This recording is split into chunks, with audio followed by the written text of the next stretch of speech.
पत्नी में हो, पति में हो, रिश्तेदार में हो, नातेदार में हो, कुटुंब में हो, कबीले में हो, आपका विश्वास, आपका भरोसा वो मूल है।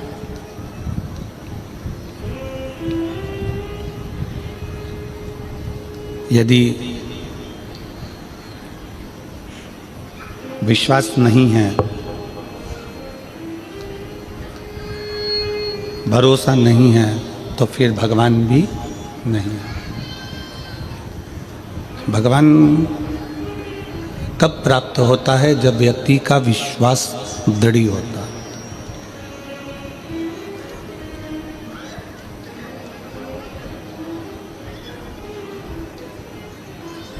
आप एक लोटा जल लेकर भगवान शंकर के मंदिर जा रहे हो,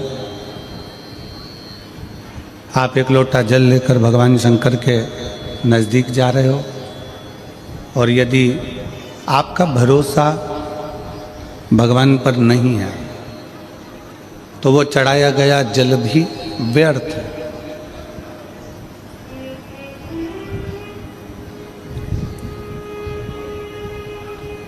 आप आए हो शिव महापुराण की कथा को श्रवण करने के लिए हाले कोसा पहुँचे हो।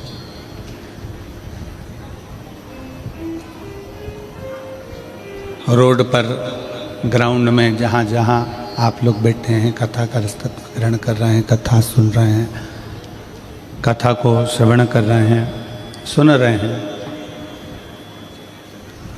आप जहाँ जहाँ बैठकर कथा का लाभ ले रहे हो, आपका विश्वास है कि मैं कहीं पर भी बैठकर कथा को सुनूंगी तो मेरा शिव, मेरा शंकर, मेरा उघड़दानी, मेरा शंभु, मेरा त्रिकालदर्शी, कैलाशी, अविनाशी, मेरा शिव मेरी झोली खुशियों से भरेगा जरूर, ये निश्चित है।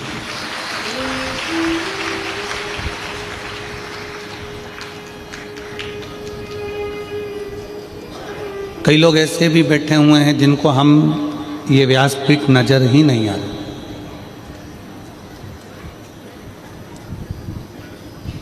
दिख ही नहीं रही, बस आते हैं, कथा सुनते हैं और कथा श्रवण कर कर अपने गंतव्य की ओर चले जाते हैं।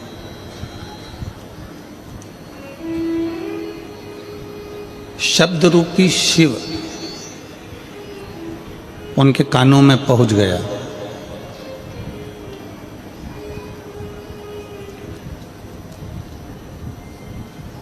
शबरी अम्बा को मेरे राम जी महाराज कहते हैं, प्रथम भक्ति संतन कर संगा और दूसरी रति मम कथा प्रसंगा। शबरी, सत्संग करो, कथा सुनो, ये मेरी भक्ति है।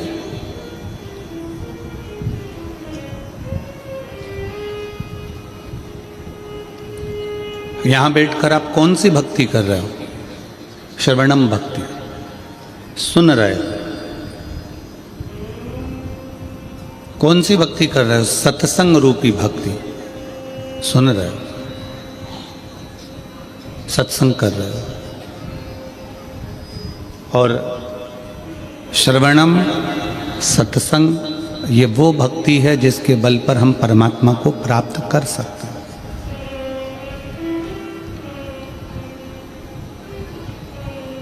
हम भगवान को पा सकते हैं। रुक्मणी जी जब भगवान कृष्ण को सत्संग रूपी भक्ति से, श्रवणम रूपी भक्ति से प्राप्त कर सकती है तो क्या हम नहीं कर सकते?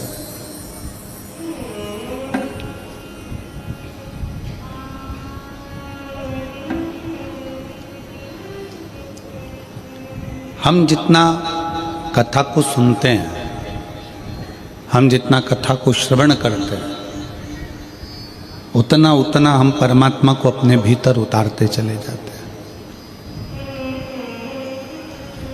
उतना उतना हम भगवान को अपने अंदर उतारते चले जाते हैं।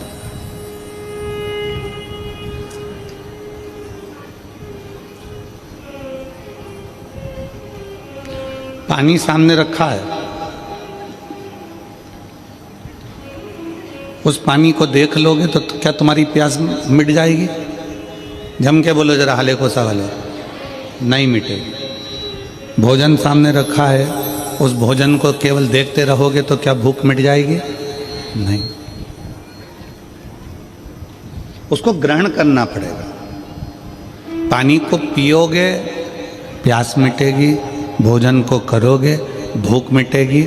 उसी तरह भजन करोगे, सत्संग करोगे, कथा सुनोगे तो हमारे भीतर का अहंकार मिट जाएगा, काम मिट जाएगा, लोभ मिट जाएगा, आसक्ति मिट जाएगी, तृष्णा मिट जाएगी और शिव हमें मिल जाएगा।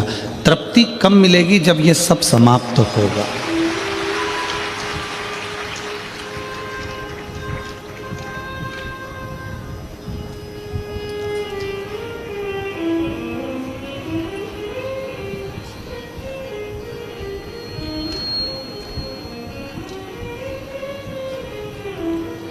माननीय मुख्यमंत्री जी की धर्मपत्नी जी यहाँ पर बैठी हैं, श्रीमती कौशल्या देवी जी सहाय जी। वो उनका आज का नियम नहीं है डायरी में श्री शिवाय नमस्तुभ्यम लिखना।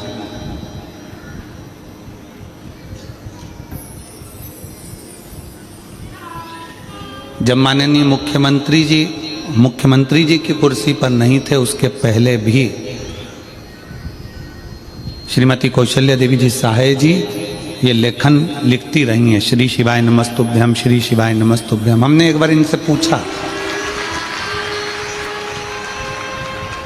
एक बार हमने माननीय मुख्यमंत्री जी की धर्मपत्नी जी से पूछा कि आप इसको लिखते हो, दुनिया के लोग जपते हैं, आप लिखते हो? तो उन्होंने कहा गुरुजी लिखने में शिव हमारे दिमाग में, दिल में और एक एक रोम में समाहित हो जाता है और वह हमारे मन का भाव श्रवण करता है, इसलिए उसको लिख लेते हैं।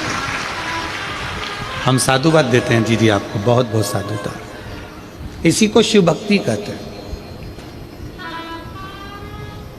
इसी को शिव उपासना कहते हैं।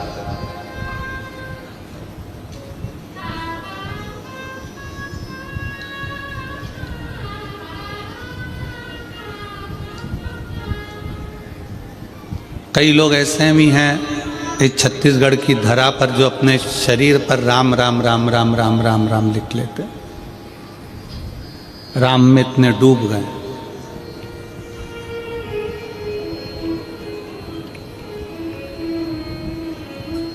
शिव को पाने का तरीका अपना अपना है। बस शिव को एक चीज पसंद नहीं है, वो तुम्हारा दिखावा। और हम इस व्यासपीठ के माध्यम से आप सबको धन्यवाद देते हैं कि आप जितने कथा को सुन रहे हैं, चाहे टीवी पर सुन रहे हैं, मोबाइल पर सुन रहे हैं, फेसबुक यूट्यूब पर सुन रहे हैं, चाहे हाले कोसा की इस पवित्र भूमि पर जहां तुम्हें जगह मिल गई वहां बैठकर सुन रहे हो, आप लोगों के अंदर दिखावा नहीं है, आप लोगों के अंदर विश्वास रूपी शिव समाया हुआ है। आपके अंदर दिखावे का कोई काम नहीं।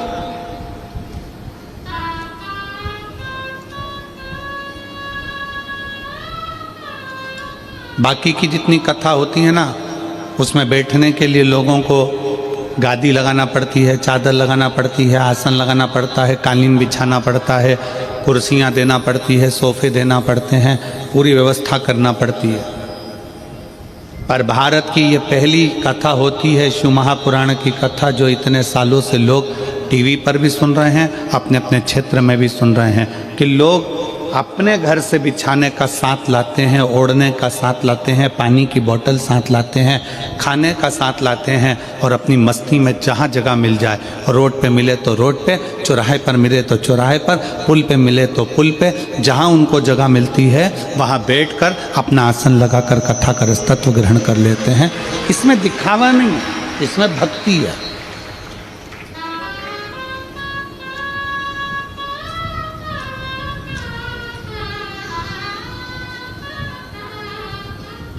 व्यासपीठ दिखे नहीं और तो भी आप कथा सुन रहे हो, ये आपके भीतर की श्रवण भक्ति है। शबरी अम्बा ने अपने कानों से सुना था, गुरु मातंग बाबा ने कह दिया था कि राम आएंगे, तो उनके कानों में ये बैठ गया कि राम आएंगे। मतलब सत्संग सुन लिया, कथा सुन ली कि आएंगे तो आएंगे।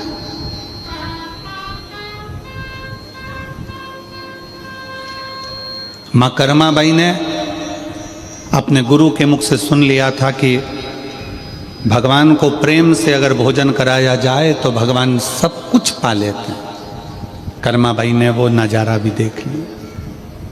मीराबाई ने अपने गुरु रविदास जी से सुन लिया था कि भगवान तो घट घट में बैठा है, जहर को भी अमृत कर देता है, तो मीराबाई ने वो भी देख लिया। मीराबाई ने वो भी देख लिया।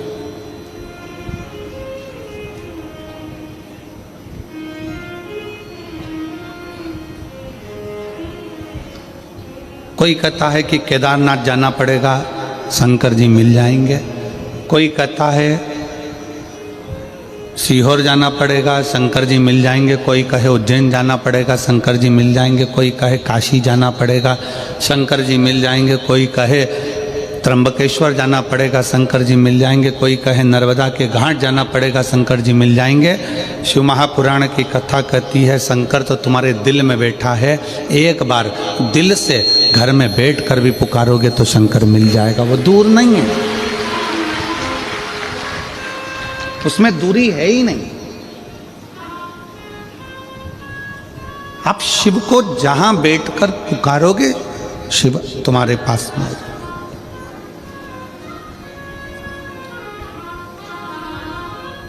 पर हमारे अंदर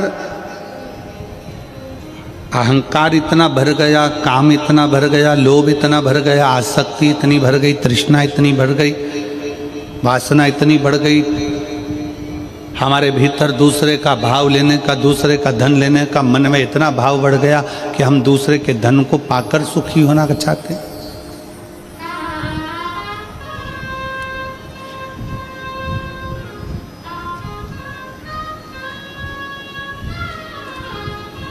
चोर कितने होते हैं?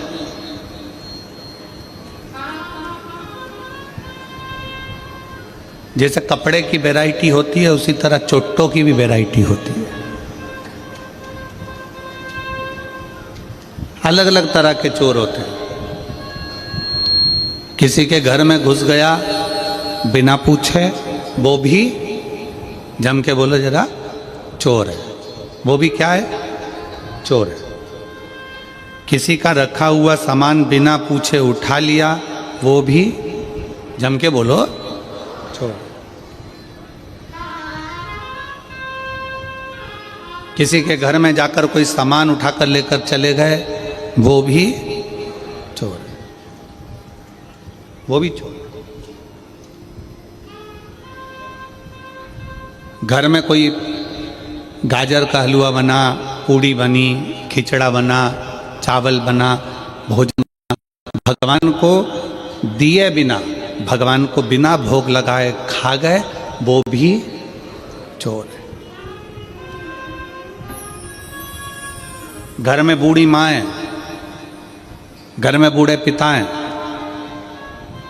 बाजार से गजक खरीद के लेकर आए, जलेबी खरीद कर लेकर आए, आलू बड़ा खरीद कर लेकर आए, बड़ा पाव खरीद कर लेकर आए और चुपचाप से ले जाके अपने कमरे में पत्नी और बच्चों के साथ खा गए और माँ बाप को नहीं दिया, वो भी चोर। वो भी चोट्टे हैं, वो भी चोर। घर में बूढ़े माँ बाप बैठे हुए हैं, घर में बुजुर्ग बैठे हुए हैं, घर में बूढ़े रह रहे हैं। एक माँ बाप अपने बच्चे को अपने मुंह का निवाला निकाल कर दे देते हैं। एक माँ बाप अपने बच्चे को अपना वैभव पूरा दे देते हैं। तो बच्चों का भी फर्ज बनता है कि बुढ़ापे में और बचपन में, ये दो अवस्था ऐसी होती है जिसमें खाने की लालकता ज़्यादा होती है। बचपन में भी खाने की ललकता होती है और बुढ़ापे में भी खाने की ललकता होती है। हमारा काम, अपना काम, हम अगर अपने बच्चों के लिए कुछ लेकर आ रहे हैं, हम अपनी पत्नी के लिए कुछ लेकर आ रहे हैं बाजार से, तो एक पुड़िया अलग से अपने माँ बाप के लिए भी बंधवा कर लेकर आओ और उनको दो कि माँ ये मैं तेरे लिए लेकर आया। चोटों की गिनती में नहीं आओगे। और जो माँ बाप को बिना दिए अपने कमरे में बैठकर दोनों धनी लुगाई दोनों पति पत्नी और बच्चे सब मिलकर खा जाएं, समझ लेना तुम बहुत बड़े चोट्टे हो, चोर हो। माँ बाप ने अपने बच्चों से कुछ नहीं छुपाया, दे दिया। रोटी खाने माँ बैठी है, बच्चा पास में आ गया, माँ ने अपनी रोटी का निवाला पहले बच्चे को खिला दिया। पिता कुछ खा रहा है, बच्चा आ गया, पिता ने अपना निवाला बच्चों को दे दिया। अब हमारा फर्ज है, अब हमको चाहिए कि हमारे माँ बाप बूढ़े हो गए हैं, हमारे माँ बाप बुजुर्ग हो गए हैं, तो उनको भी बुढ़ापे में कुछ ना कुछ खाने की ललकता बनेगी। उनके भी हृदय में भाव आता है कि मैं कुछ खाऊं। शरीर से बनता नहीं है तो बहुओं से कह सकते नहीं है।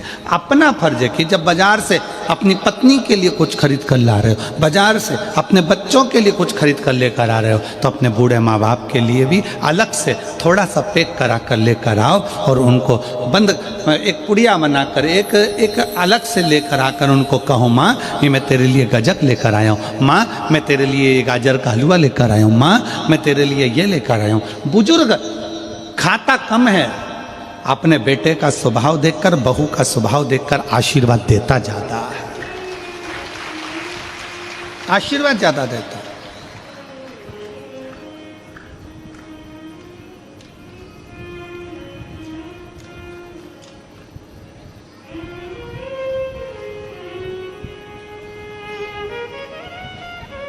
संसार सागर में एक बड़ी सुंदर कथा आती है, वायु पुराण मत्स्य पुराण की। वायु पुराण में, मत्स्य पुराण में ऋषि नेध्रुव का चरित्र आता है।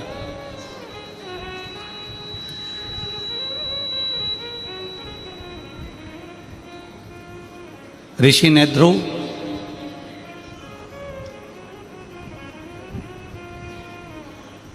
जो भगवान शंकर की आराधना में लीन रहते थे,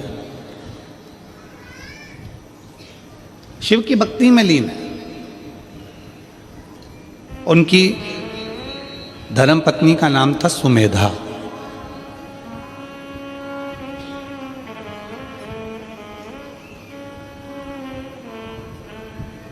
सुमेधा का एक काम था, कोई भी पत्ता सुमेधा पेड़ पे से तोड़ लेती थी और उस पर शंकर के शिवलिंग की आकृति बनाती थी।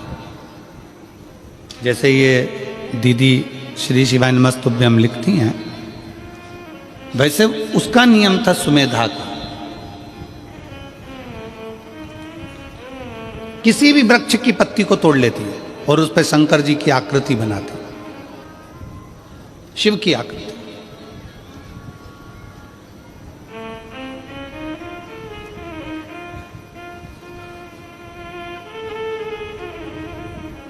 उसने पत्तियां आकृति बना बनाकर ढेर सारी पत्तियां एकत्रित कर लेती थी और उन पत्तियों को फिर बाद में जल में एक एक कर कर विसर्जन करती थी, एक एक कर कर जल में विसर्जन करती। सुमेधा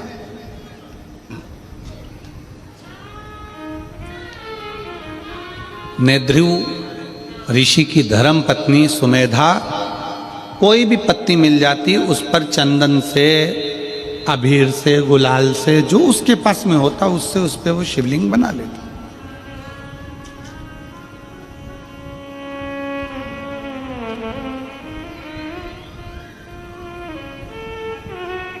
एक बार वो कहीं बैठी थी, शिवलिंग की आकृति पत्तियों पर बना रही थी, अपनी मस्ती में बैठी थी।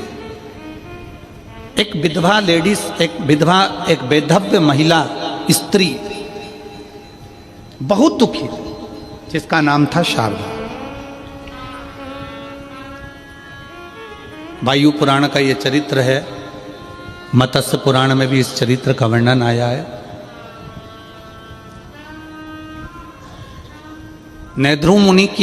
नेध्रुव ऋषि की धर्मपत्नी सुमेधा पत्ते के ऊपर शिवलिंग की आकृति बनाती है, शिवलिंग की आकृति।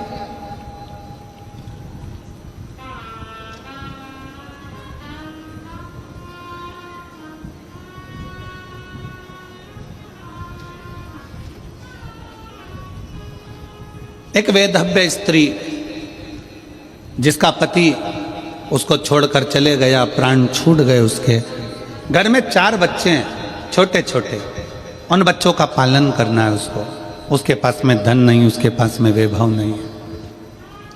पूरे गांव गांव नगर नगर घूम घूम कर काम मांगती है कि मुझे कोई काम मिल जाए, मुझे कोई ऐसा कार्य बता दो जिससे मेरा जीवन कट जाए, अच्छे से निकल जाए। मैं बहुत दुखी हूं। पूरे गांव गांव में घूमने के बाद में वो जहां पर सुमेधा बैठकर शिवलिंग बना रही थी, सुमेधा बैठकर पत्ते के ऊपर शिवलिंग की आकृति बना रही थी, वहां पर जाकर खड़ी हो गई। वहां जाकर खड़ी है।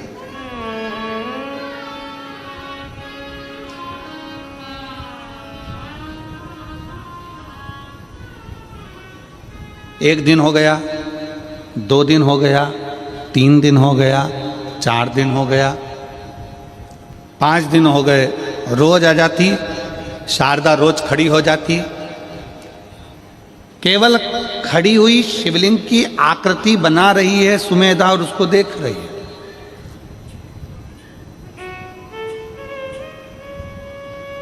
अब उसने क्या देखा कि सुमेधा ने जैसे शंकर की आकृति बनाई और पत्ते को नीचे रखा, दूसरा पत्ता उठाया, फिर लिखा, फिर आकृति बनाई, फिर पत्ता रखा, फिर आकृति बनाई, फिर पत्ता रखा।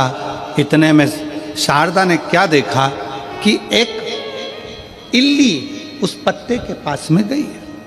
एक इल्ली, छोटी सी इल्ली उस पत्ते के पास में गई।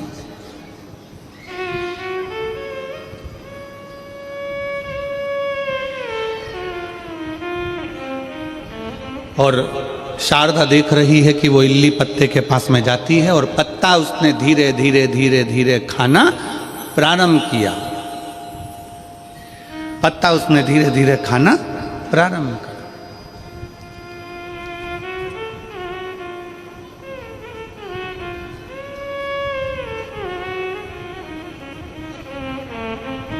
कुछ देर तक शारदा देखती रही।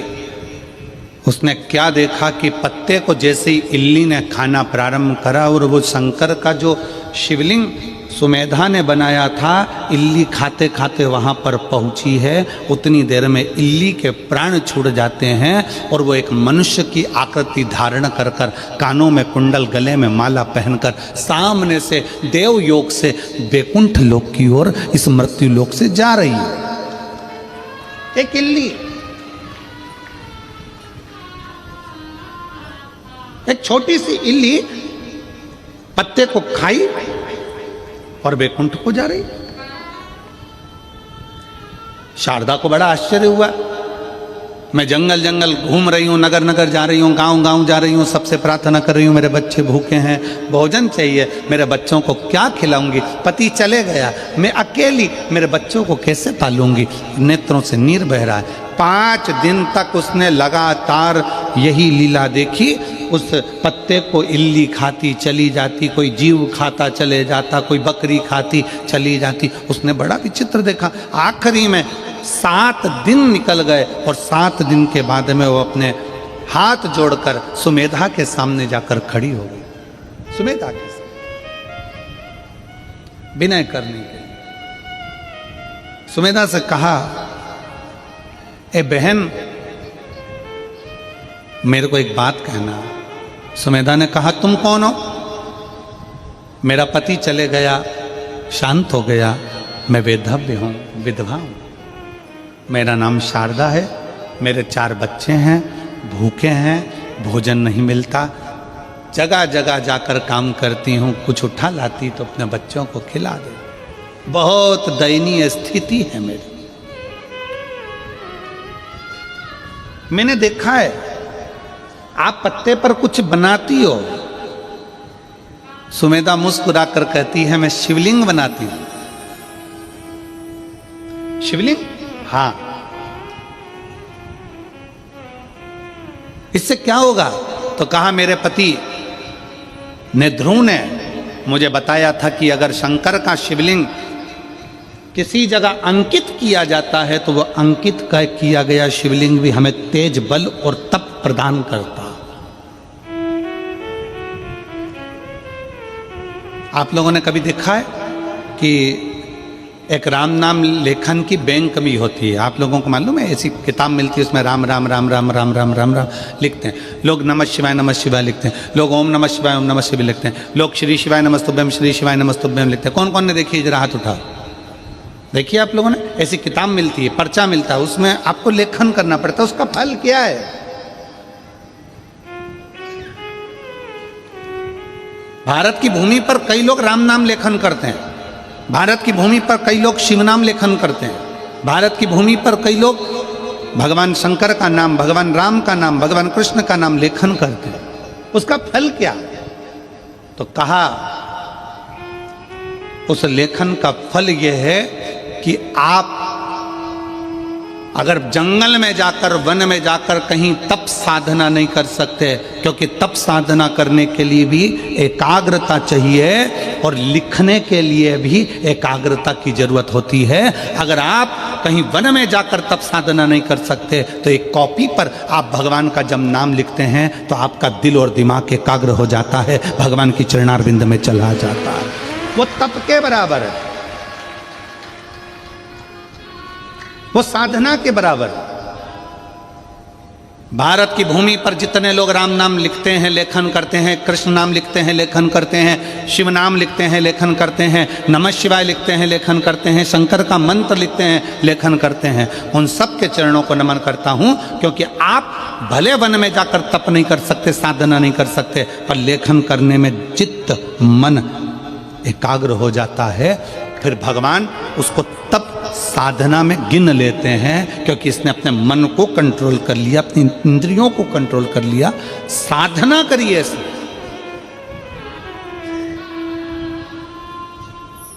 मन को संयमित करा इसने। मैं धन्यवाद देता हूं राम नाम लेखन वालों को, मैं धन्यवाद देता हूं शिव नाम लेखन वालों को, मैं धन्यवाद देता हूं कृष्ण नाम लेखन वालों को, जो लिखते रहते हैं, लेखन करते हैं, केंद्रित कर रहा है। सुमेधा कहती है मेरे पति ने मुझे बताया था कि शिव नाम अंकित करना है, मैंने भगवान शंकर का शिवलिंग अंकित करा। जब से मैंने अंकित करना प्रारंभ करा तब से मेरे बाबा ने मेरे ऊपर करुणा करना प्रारंभ करी। मैं देखती हूँ कि इल्ली उस पत्ती को खाती है तो बैकुंठ चली जाती है, बकरी उस पत्ती को खाती है तो बैकुंठ चली जाती है। उस पत्ती को जो खाता है वो परम पद की ओर चले जाता है। मुझे समझ में नहीं आता, पर मैंने अपने पति का कहना माना। तब पूछा मैंने एक बार अपने पति से कि ये पत्तियां खाने वाला जीव परम पद की ओर कैसे चले जाता है? तो मेरे पति ने, ध्रुव ने कहा कि जब तुम दिल, दिमाग, मन, चित्त, वृत्ति सब एक जगह लगा लेते हो तो हजारों हजार तप करने के बराबर तुम्हारी लेखन की मुद्रा हो जाती है और उसका फल उस जीव को प्राप्त हो जाता है। लेखन की मुद्रा,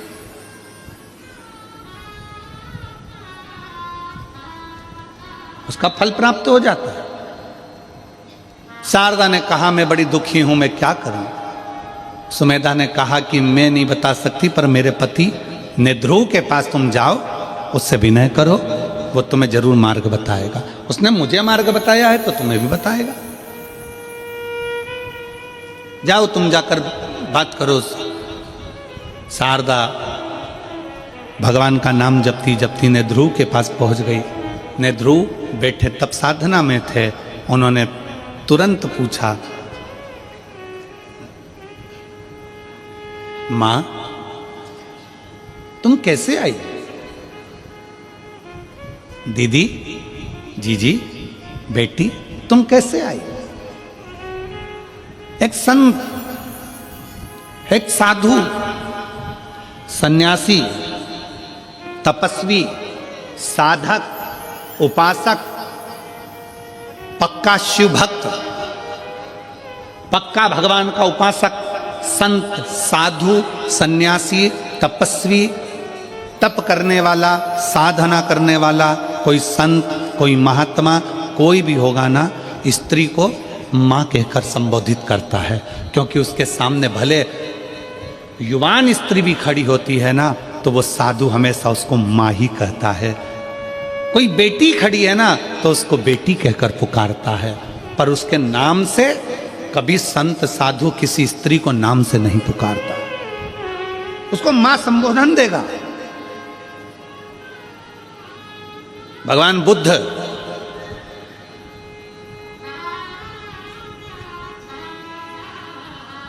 बुद्ध जब अपने परिकरों ने कह दिया क्या आप भिक्षा आपके दरवाजे से भी मांग सकते हो, गौतम बुद्ध अपनी धर्म पत्नी के दरवाजे पर पहुंच गए। दरवाजा पर जाकर अलख लगाई गौतम बुद्ध ने जब अलख लगाई, कहा मां भिक्षाम देहि, भिक्षाम देहि। गौतम बुद्ध जी की धर्म पत्नी निकलकर बाहर आ गई, अपने पति को देखती है और कहती है तुम मुझे मां कह रहे हो, तुम मुझे मां, आप मुझे मां का संबोधन दे रहे हो। गौतम बुद्ध ने कहा संसार की जितनी नारियां हैं, संसार की जितनी स्त्रियां हैं, एक साधु के लिए, एक तपस्वी के लिए मां के तुल्य है।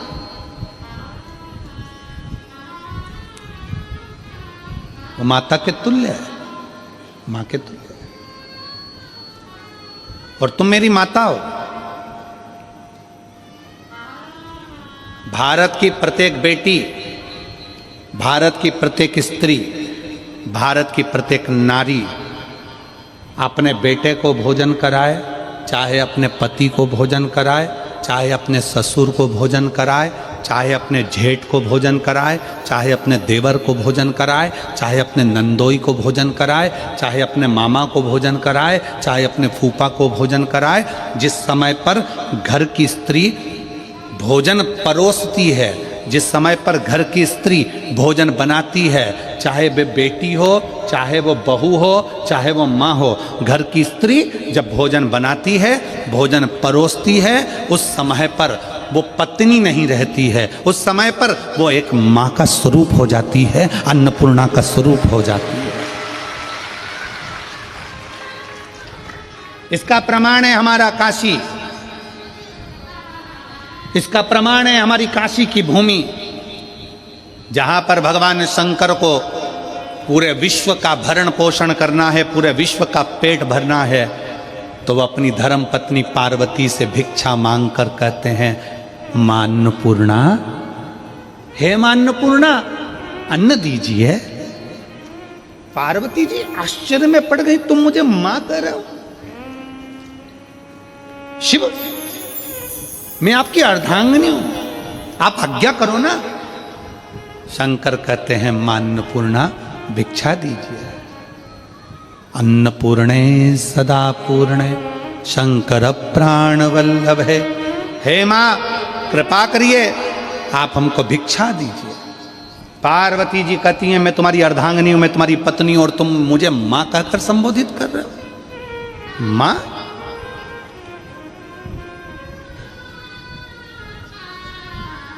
शंकर जी कहते हैं जिस समय पर स्त्री अपने पति को भोजन देती है, जिस समय पर स्त्री अपने पति को अन्न का भाग देती है, जिस समय पर स्त्री अपने पति को भोजन कराती है, उस क्षण प्रत्येक संसार की स्त्री मां बन जाती है, अन्नपूर्णा बन जाती है। अन्नपूर्णा हो।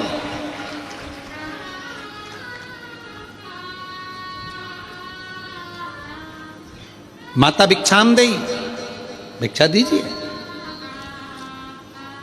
माता भिक्षाम देई, भिक्षा दीजिए।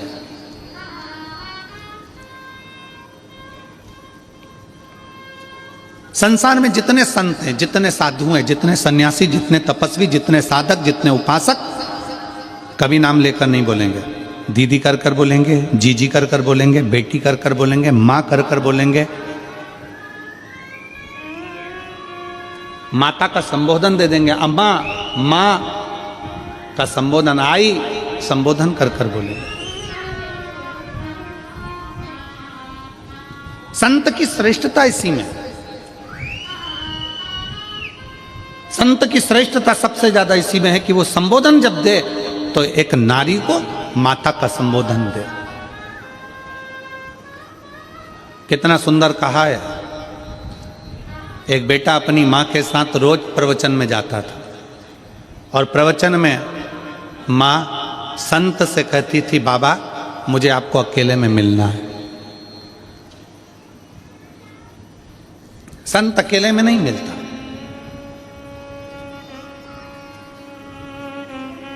स्त्री रोज कहती है बाबा मुझे तुमसे अकेले में मिलना है, महाराज मेरे को तुमसे अकेले में मिलना है। संत मना कर देते, हम नहीं मिले। एक दिन बेटे को गुस्सा आ गया और बेटे ने कह दिया बाबा जी आप सबसे मिलते हो, मेरी माँ से क्यों नहीं मिलते? कहा बेटा तुम्हारी माता मुझसे अकेले में मिलने को कहती है, मैं अकेले में नहीं मिलना चाहता, तो अकेले में मिलने में दिक्कत क्या है? संत ने कहा एक काम करना, कल तुम अपनी माता का एक कपड़ा जहां पर मेरे कपड़े सूख रहे हैं उस कपड़े के पास में लाकर अपनी माता का एक कपड़ा डाल दें। तुम्हारी माता का एक कपड़ा लेकर आना, जहां मेरे कपड़े सूख रहे हैं उन कपड़ों के पास में माता का कपड़ा डाल दें। बेटा गया, माँ का कपड़ा उठाकर लाया और जहां संत के कपड़े सूख रहे थे एक डोरी पर, उसी के पास में माँ का कपड़ा डाल दिया। प्रवचन चालू हुआ, सब लोग कथा में आए। एक का ध्यान चले गया संत के कपड़े पर, उसने दूसरे को कोनी मारकर कहा कि संत के कपड़े के पास में स्त्री का कपड़ा। दूसरे ने तीसरी से कहा संत के कपड़े के पास में स्त्री का कपड़ा। तीसरे ने चौथे से कहा, पूरे नगर में बात फैल गई कि ये महाराज अच्छा नहीं है, स्त्री का कपड़ा इसके कपड़े के पास में है, मतलब इसका संग स्त्री के साथ है। सब कथा छोड़ छोड़ कर चले गए। अकेले महाराज वो बच्चे को जाता हुआ देखा तो महाराज ने बुलाकर कहा देख बेटा, तेरी माँ का केवल एक कपड़ा मेरे कपड़े के पास में आया तो लोगों की दृष्टि बदल गई, अगर तेरी माँ से मैं अकेले में मिल लेता तो लोगों के विचार बदल जाते हैं। संत, साधु, सन्यासी, तपस्वी, साधक, उपासक जितने बड़े बड़े तपस्वी होते हैं ये स्त्री से दूरी बनाकर संबोधन देंगे तो माता का संबोधन देंगे, ए मेरी जीजी हो, ए मेरी बेटी हो, ए मेरी माता हो, मां का संबोधन।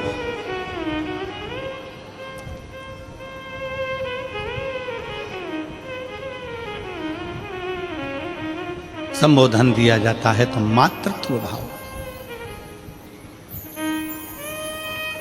और देख लिया संसार हमने देख लिया, सब मतलब के यार हमने देख लिया, झूठे नाते झूठे रिश्ते, झूठे नाते झूठे रिश्ते, अरे झूठा है संसार हमने देख लिया, सब मतलब के यार हमने देख लिया।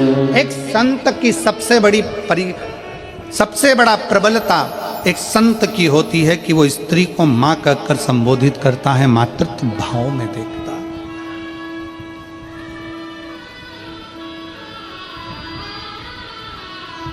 एक संत की सबसे बड़ी प्रबलता होती है वो भोजन को बहुत अधिक मात्रा में नहीं पाता,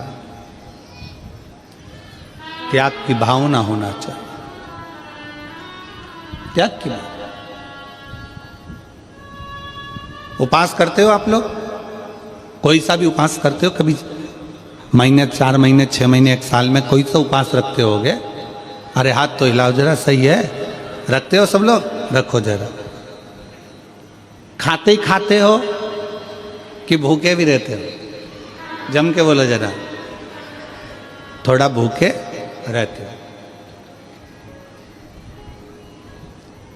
भजन दबाकर करो पर भोजन दबाकर मत करो, शास्त्र कहता है। भजन दबाकर करो, भजन जितना कर सकते हो करो, पर भोजन दबाकर नहीं करो। जो दबा दबा कर खाता है वो एक दिन दवा खाने चला जाता है। दवा खाने जाता ही कौन है? जो ज्यादा दबा के खाता है। जो मिल जाए, इसने बिस्कुट दिया वो खा लो, टॉफी मिल गई वो खा लो, कोई खिचड़ी बांट दिया वो खा लो, चावल मिल गया वो खा लो, पूरन पोली मिल गई वो खा लो, रोटी मिल गई वो खा लो, पापड़ मिल गया वो खा लो, जो ला कर दे वो सब खा लो। खूब दबा दबा कर जो खाता है वो एक दिन दवा खाने चला जाता है। दवा खाने जाता ही कौन है? जो दवा दबा के खाता है। इसलिए खाने पर कंट्रोल होना चाहिए। थोड़ा सा बहुत ध्यान दे। भजन दबा कर करो, भजन जितना कर सकते हो करो, पर भोजन दबा कर मत करो। भोजन को थोड़ा सा दूरी बना करो। पर हमारे यहाँ तो बड़ी विचित्र बात है। कई लोग ऐसे भी हैं, चाय पीने बैठते हैं, अभी 5 मिनट पहले कोई के साथ बैठ कर पी थी और 5 मिनट बाद कोई दूसरा आ गया तो आन दो, फिर पी गए, फिर कोई आ गया, और काका जी कैसे हो, जा बेटा चाय बना ले। और मेहमान के लिए चाय आई और काका जी के लिए नहीं आई तो मुंह फूल गया। हमारी कहाँ? मौसा जी आ गए, मौसा जी किसी से मिलने के लिए, फिर कोई आ गया, फिर कोई आ गया, फिर पापा जी अभी तो आपने चाय पी थी, पिताजी अभी तो आपने चाय पी थी, फिर कोई आ गया, फिर चाय, फिर चाय, फिर चाय। आन दो, आन दो, आन दो। शाम के 7 बजे फिर पेट में एसिडिटी होन दो, होन दो, होन दो, होन दो।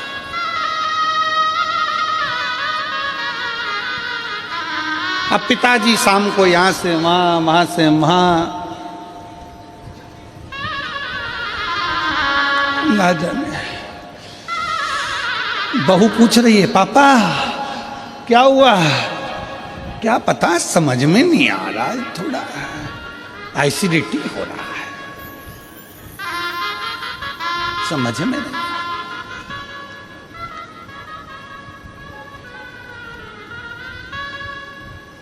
2 बजे रात तक अच्छे से सोया, 2 बजे के बाद फिर जाग गया।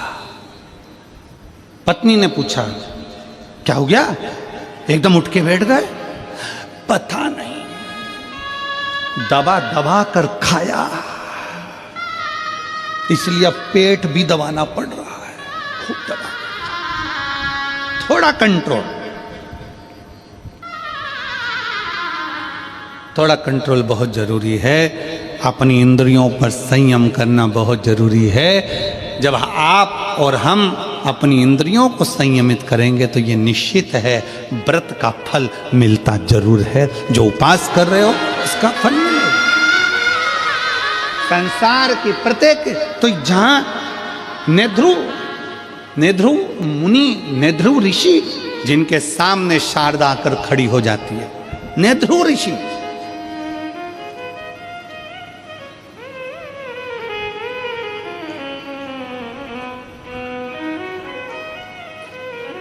नेध्रु ऋषि के सामने शारदा आकर खड़ी हो गई और शारदा ने कहा, बाबा जी, गुरुवर, मैं बहुत दुखी हूँ, मेरे जीवन में ये संकट आ गया, मैं विधव्य हो गई, पति चले गया, बच्चे हैं, अब मैं करूँ तो करूँ क्या?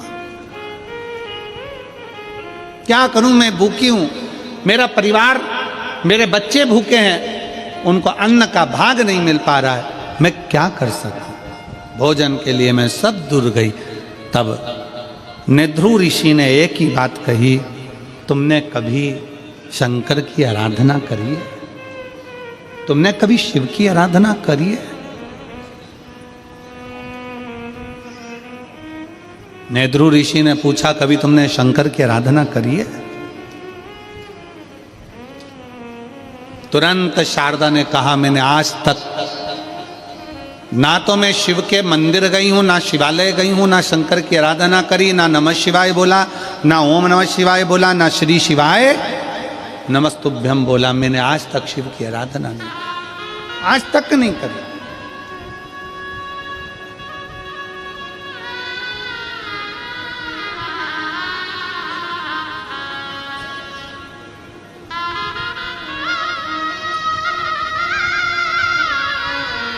क्या तुम्हें किसी ने बताया नहीं?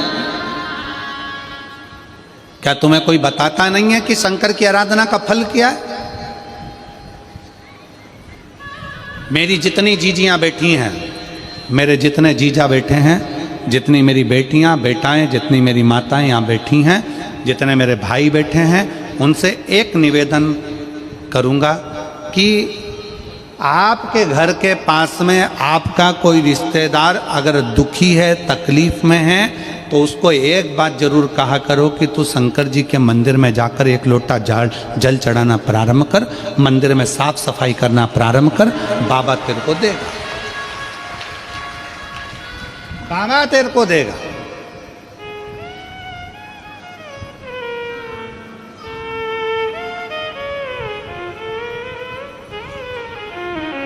जाओ घर के लोगों से कहो कि मंदिर जाएं। पर कई लोग ऐसे हैं जो पक्के में मूर्ख हैं, उनको कितना ही सिखा लो तो भी वो भगवान की शरणागति ग्रहण नहीं करते। और इनको अगर कोई फालतू का व्यक्ति मिल जाए और फालतू की बात कर देना तो ये बड़े सुखी होते हैं। फालतू की बात, अच्छी बात इनको नहीं सुहा।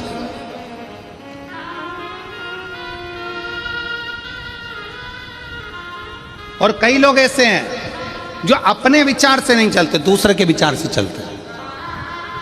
दूसरे ने ऐसा कह दिया, दूसरे ने ऐसा बोल दिया, और बोलते से वो दूसरे के विचार में आकर कुछ भी बोल दिया। किसी ने एक कह दिया, वो व्यक्ति ऐसा है, कान में भर दिया, भरा, फूंक मारी, उसने वैसा बोलना चालू कर दिया। कई लोग, वो दो हैं, वो कहते हैं ना, संख और मूर्ख। कौन कौन? शंख और मूर्ख। ये अपने आप कुछ नहीं बोलते, इनमें फूंक मारो तो बोलते। मूर्ख भी ऐसा होता है, उसको कोई कुछ बोल देगा ना, वो बैठे ना, वो रामकिशन जी बैठे हैं ना, वो रामाधर जी बैठे हैं ना, वो व्यक्ति ऐसा है ना, बस मूर्ख के कान में भर दिया कि वो व्यक्ति वैसा है, तो वो पूरे गांव में डोंडी पीटता फिरेगा, वो व्यक्ति वैसा है, मैंने तो सुना है वो व्यक्ति वैसा है। मूर्ख है ना, अपने मन से सोचा नहीं। कभी तो रामाधर से मिला, कभी तो राम स्वरूप से मिला, कभी उस व्यक्ति से मिला, कभी उस व्यक्ति से तेरा पाला पड़ा नहीं।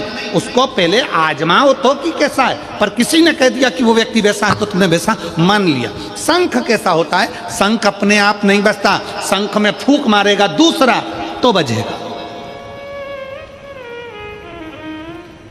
और ज्ञानी पुरुष का लक्षण क्या है? ज्ञानी पुरुष का लक्षण होता है वो थोड़ी सी फूंक से बिलखता नहीं है, क्रोधित नहीं होता, चिल्लाता नहीं। कई कई मूर्ख होते हैं। पत्नी ऑफिस में जा रही है, ड्यूटी जा रही है, काम कर रही है, नौकरी कर रही है, घर में बच्चों को संभाल रही है, भोजन करा रही है, और कई कई पतियों को कोई दोस्त ऐसे मिल जाते हैं फूंक मारने वाले, जो ये फूंक मार देते हैं, भैया हमने तो देखा था कि वो वहां पर बैठी हुई थी, हमने देखा था वो वहां बैठा हुआ था, फूंक मार दी। अब तुम चतुर हो कि मूर्ख हो, तुम पर निर्भर करता है। आप अपने पति पर शंका कर रहे हो, दूसरे के कहने पर मूर्खता है। आप अपनी पत्नी पर शंका कर रहे हो, दूसरे के कहने पर मूर्खता है। आप अपने परिवार पर शंका कर रहे हो, दूसरे के कहने पर मूर्खता है। चतुरता उसको कहते हैं जो बोलने वाले से भी कह दे तू चुप रहे, मैं मेरी पत्नी को, मेरे अपने पति को, मैं अपने परिवार को अच्छे से जानता हूं, मुझे मालूम है कि मेरा परिवार क्या है, तू चुप रहे। इसको चतुरता कहते हैं। किसी ने फूंक मारी और तुम बजना चालू हो गए, किसी ने कुछ बोला और तुमने बुराइयां देखना प्रारंभ कर दी, ना ना ना, इसको श्रेष्ठता नहीं कहे।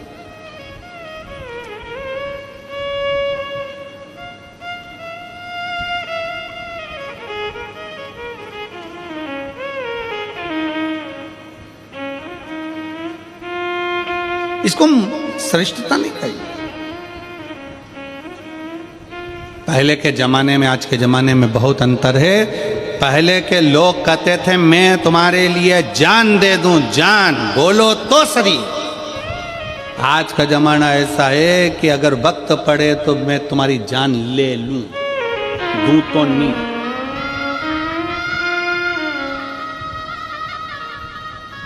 एक लड़की लड़के से कह रही थी एक बार अपनी शादी हो जाए, मैं पूरे घर को स्वर्ग बना दूंगी, तुम चिंता बिल्कुल मत करो। गार्डन में बैठ के बोल रही थी,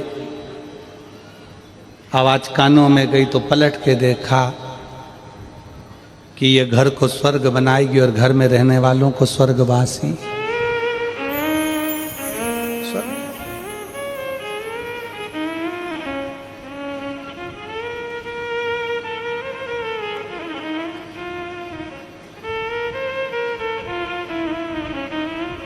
तुम्हारे घर में एक आध बड़ा फंक्शन हो ना, 25-50 मेहमान आए हों, बहुत सारे रिश्तेदार आए हों, और तुम्हारे कोई जिससे बहुत अच्छी पटती हो और वो तुमसे कह दे मैं तो तेरे लिए कुछ भी कर सकता हूँ, मैं तेरे लिए कुछ भी कर सकती हूँ, तुम बोलो तो बस एक बार, मैं तुम्हारे लिए सब कुछ कर सकती हूँ, सब कुछ कर सकती हूँ।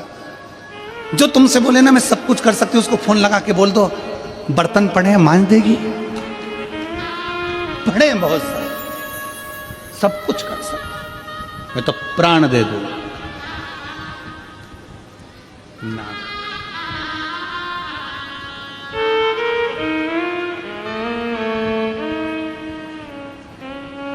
और मेरे गिरधर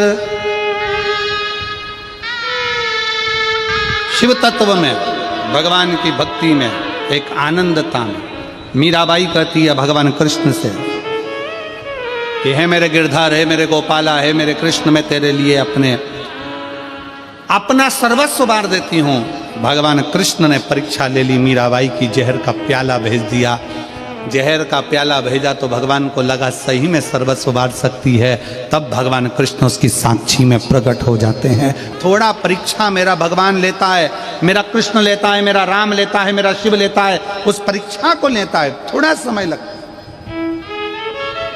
क्या तुम्हें किसी ने बताया नहीं कि शंकर की आराधना करने का फल क्या होता है? नेध्रु ऋषि शारदा से कहते हैं क्या तुम्हें कोई बोला नहीं? शारदा ने कहा मेरे परिवार वालों ने कहा था कि जब दुख की घड़ी आए तो शिव को याद करना, शंकर को याद करना। शिव, तो क्या तुमने शिव को याद नहीं किया? क्या तुमने शंकर को याद नहीं किया? किया।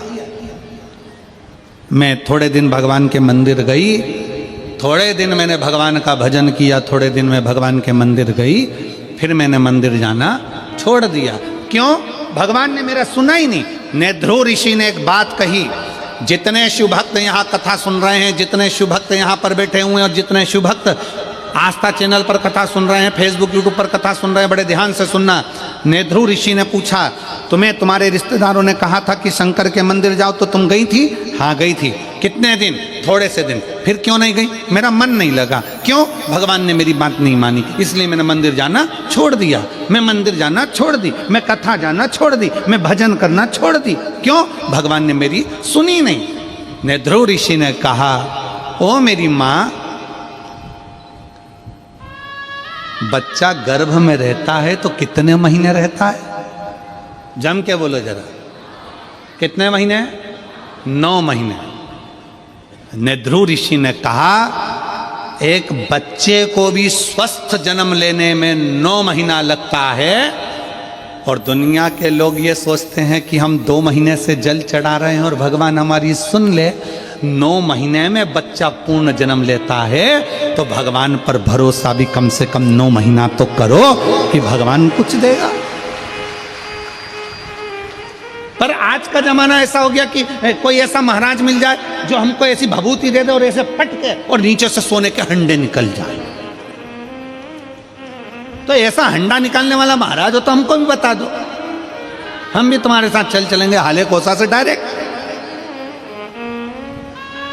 कि ये सब भभूत फेंको, सामान फेंको और नीचे से सोने के हंडे निकल जाए। शिव महापुराण की कथा कहती है, शंकर भगवान का चरित्र कहता है अपनी मेहनत, अपनी लगन, अपना कर्म, अपना परिश्रम व्यक्ति को आगे लेकर जाता है, ऐसे फेंकने से हंडा नहीं निकल जाता। अपनी मेहनत से जाइए। एक पत्र है,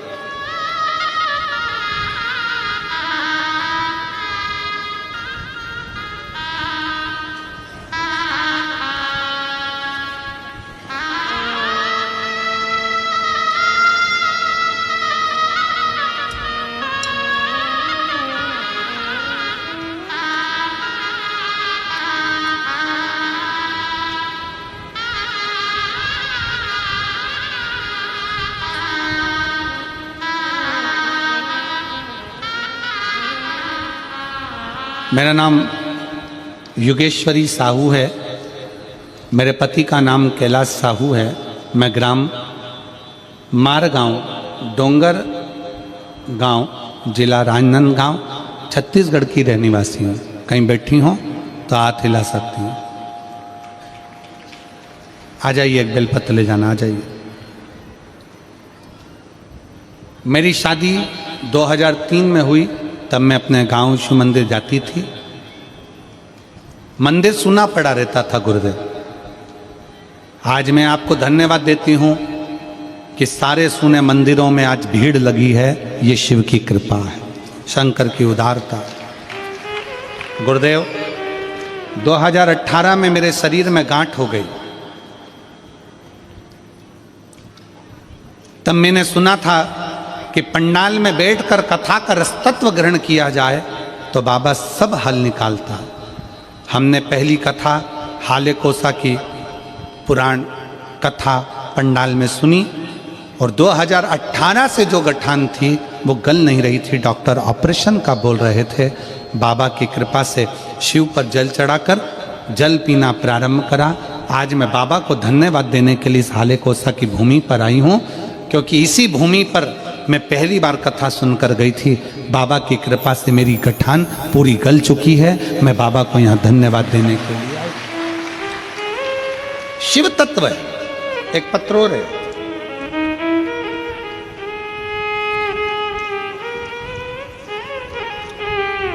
मैं चित्रा सोनवानी,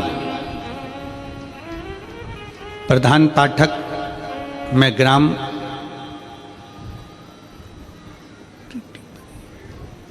जरा पढ़ के सुनाओ रे। और ईड बरी उरेडी बरी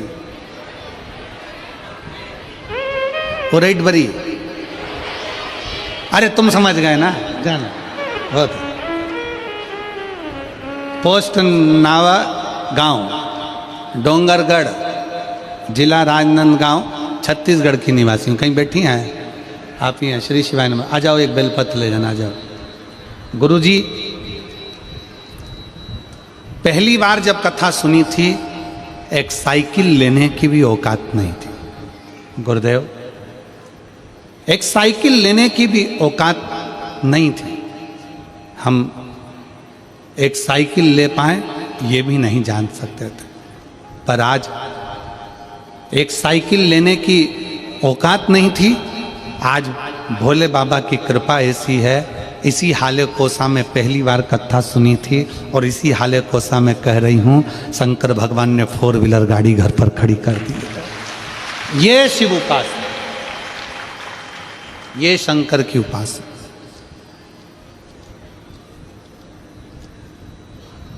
एक लाइन अच्छी लिखी है कि भोलेनाथ दया करना, मैं तेरे भरोसे,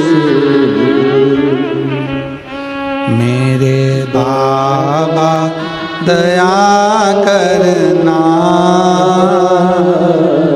मैं तेरे भरोसे, ना घर के भरोसे हूँ, ना परिवार के भरोसे हूँ, ना घर के भरोसे हूँ, ना परिवार के भरोसे हूँ, मेरे बाबा दया करना, मैं तेरे भरोसे हूँ। भोले बाबा दया करना, मैं तेरे भरोसे। हम उसके आश्रित हो।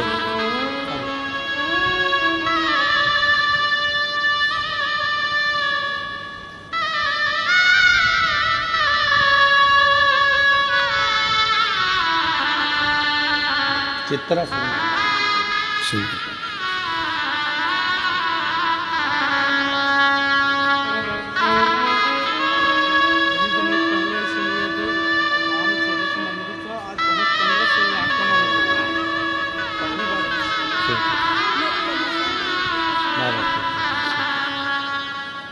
शिव तत्व है शंकर। सोनवानी जी कह रहे हैं हम यहाँ पहली बार हाले कोसा जब आए थे, दिनेश साहू जी कथा कराए थे।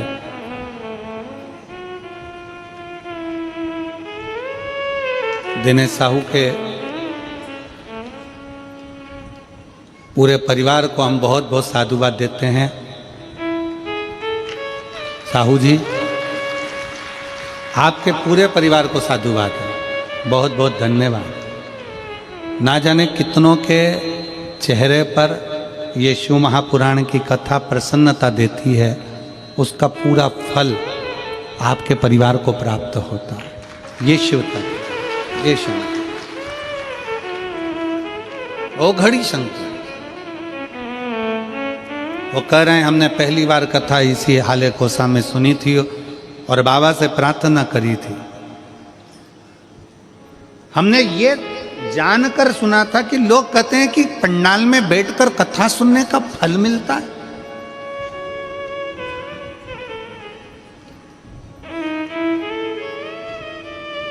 और फिर वही वाली बात आ गई। देखिए नेध्रु ऋषि ने शारदा से कहा कितने दिन तुमने जल चढ़ाया, कितने दिन तुमने शंकर की आराधना की।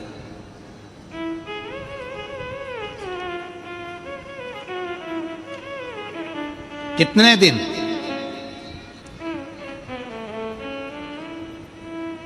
कितने दिन तुमने शिव की आराधना करी, कितने दिन तुमने जल चढ़ाया।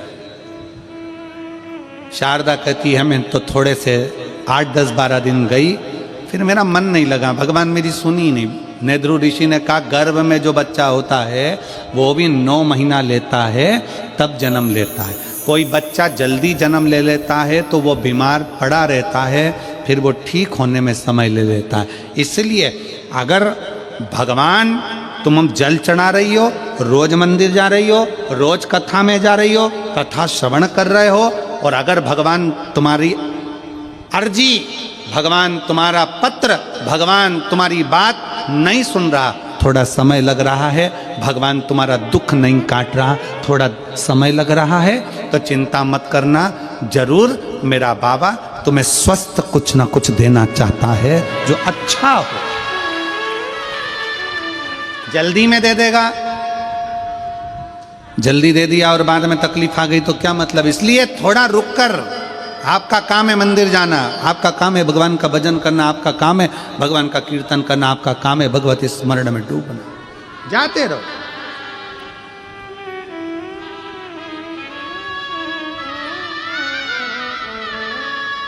हमें क्या चिंता करना। जब शंकर का हाथ मस्तक पर है, शिव का हाथ जब अपने मस्तक पर है, तो चिंता किस बात की। क्यों?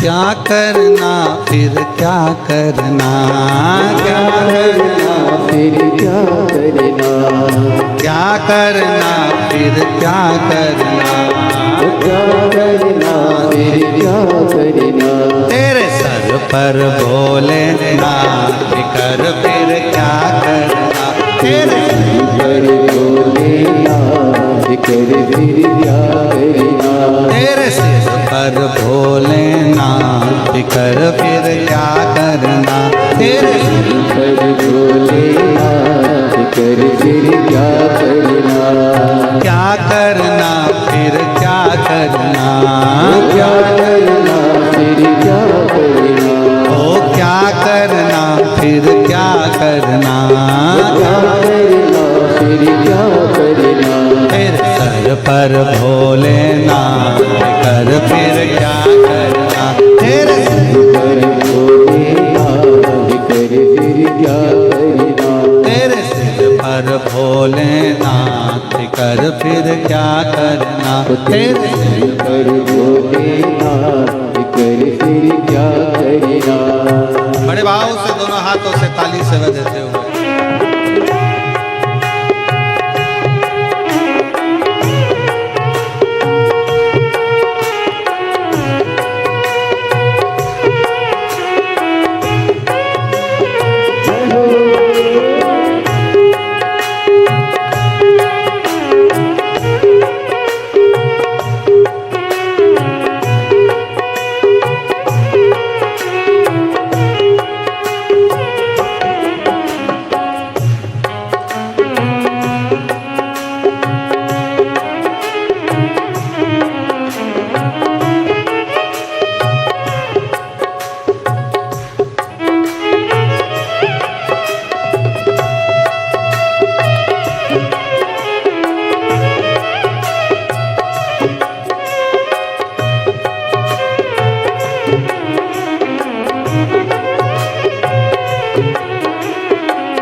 बोले बाबा गौरा मैया, बोले बाबा गौरा मैया, बोले बाबा गौरा मैया, बोले बाबा गौरा मैया। फिर क्यों परेशान हो भैया, फिर क्यों परेशान हो भैया। तेरे तेरे कष्ट कमाम फिकर फिर क्या करना। तेरे तेरे कष्ट कमाम फिकर फिर क्या करना। क्या करना फिर क्या करना। क्या करना फिर क्या करना। ओ क्या करना फिर क्या करना। क्या करना फिर क्या करना। तेरे सिर पर बोलेना फिकर फिर क्या करना। तेरे सिर पर बोलेना फिकर फिर क्या करना।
कथा सत्संगी, जो जन शिव कथा सत्संगी, जो जन शिव कथा सत्संगी, जो जन शिव कथा सत्संगी, जिनके सहायक श्री बजरंगी, जिनके सहायक श्री बजरंगी, वो तुल बल के नाम कर फिर क्या करना, वो तुल बल के नाम कर फिर क्या करना, क्या करना फिर क्या करना, क्या करना फिर क्या करना, वो क्या करना फिर क्या करना, क्या करना फिर क्या करना, तेरे सिर पर भोलेनाथ कर फिर क्या करना, तेरे सिर पर भोलेनाथ कर फिर क्या करना।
गुरुदेव नामरो तुम, अब गुरुदेव नामरो, नहीं व्यर्थ परवाह करो तुम, नहीं व्यर्थ परवाह करो तुम, अब गुरुदेव नामरो तुम, अब गुरुदेव नामरो, नहीं व्यर्थ परवाह करो तुम तो बोल जिसका नाम कर फिर क्या करना, तुम तो बोल जिसका नाम क्या करना है, क्या करना, क्या करना फिर क्या करना, क्या करना फिर क्या करना, क्या करना फिर क्या करना, तेरे सिर पर भोलेनाथ कर फिर क्या करना, तेरे सिर पर भोलेनाथ कर फिर क्या करना, तेरे सिर पर भोलेनाथ कर फिर क्या करना, तेरे सिर पर भोलेनाथ कर फिर क्या करना, तेरे सिर पर भोलेनाथ कर फिर क्या करना, तेरे सिर पर भोलेनाथ कर फिर क्या करना। आर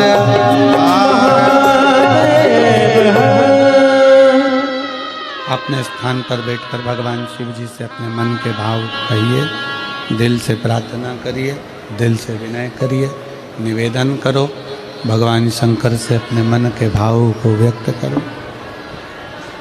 जहाँ जगह मिले वहाँ बैठकर दिल से बाबा से प्रार्थना करिए, दिल से विनय करिए, निवेदन करिए।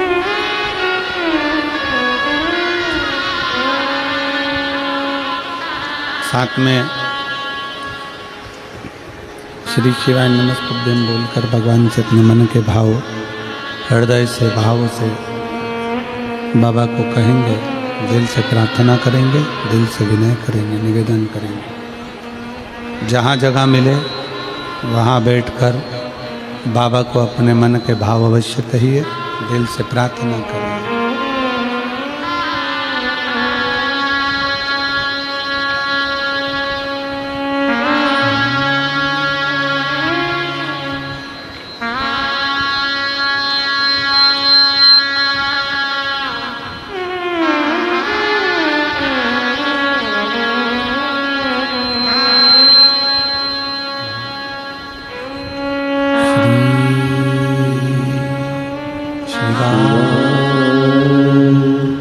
नमस्तु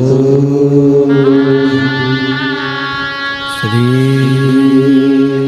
शिवाय नमस्तु श्री शिवाय नमस्तु श्री शिवाय नमस्तु श्री शिवाय नमस्तु। भोला सब दुख काटो, ओ भोला सब दुख काटो। शिव शंकर जप तेरी माला, भोले बाबा जप तेरी माला।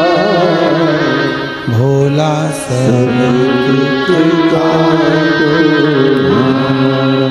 ओ भोला सब दुख काटो।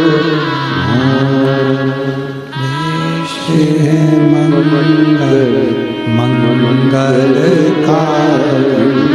वैश्य मंगल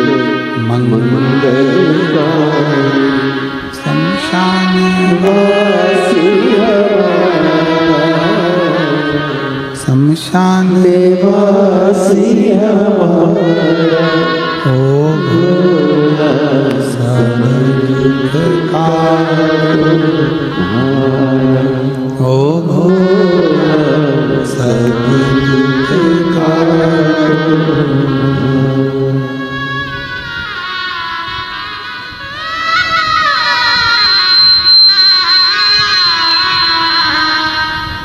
भगवान देवदेव महादेव शिव घरधानी त्रिकालदर्शी कैलाशी विनाशी शंकर शिव की कथा कर रही है, भगवान शंकर का चरित्र कर रहा। नेद्रु ऋषि शारदा से कहते हैं, शारदा क्या तुम्हें किसी ने बताया नहीं कि शंकर के दरवाजे पर जाने पर दुख कटता है, दुख समाप्त होता है। शारदा कहती है कि मुझे बताया तो था, पर मैं गई भी पर थोड़े दिन। आप में भी कई मेरी जीजियां बैठी हैं, कई मेरे जीजा बैठे हैं, कई बेटियां बैठी हैं, बेटाओं बैठे हैं, कई माताएं बैठी हैं। ये विचार करे, या कोई आस्था चैनल पर सुन रहा हो या फेसबुक यूट्यूब पर कथा को सुन रहा हो, तो ये विचार करना 2 महीना 4 महीना 3 महीना 5 महीना नहीं, भगवान शंकर के मंदिर तो निरंतर जाते रहो। हो सकता है उसने तुम्हारे लिए कुछ अच्छा सोच कर रखा होगा और भंडार दिल से भरना होगा, उसके ऊपर निर्भर।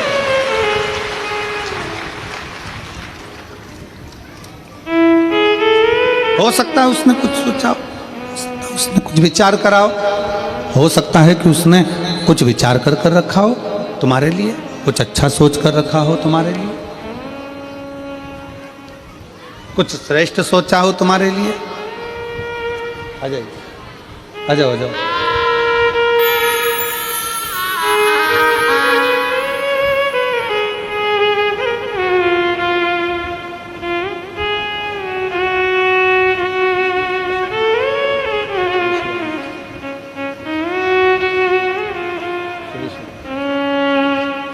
बस बस। शिव तत्व की प्राप्ति का केंद्र बिंदु है शंकर की उपासना। हालेकोसा की इस पवित्र कथा में आप अपने हृदय में, अपने चित्त में ये बात बिठा कर रखो कि हम शंकर के मंदिर जाते रहें, शिवालय जाते रहें, शिव की उपासना करते रहें, एक ना एक दिन मेरा बाबा हाथ पकड़कर तुम्हें पार लगाएगा जरूर, अपनी मंजिल तक पहुंचाएगा जरूर। एक पत्र है,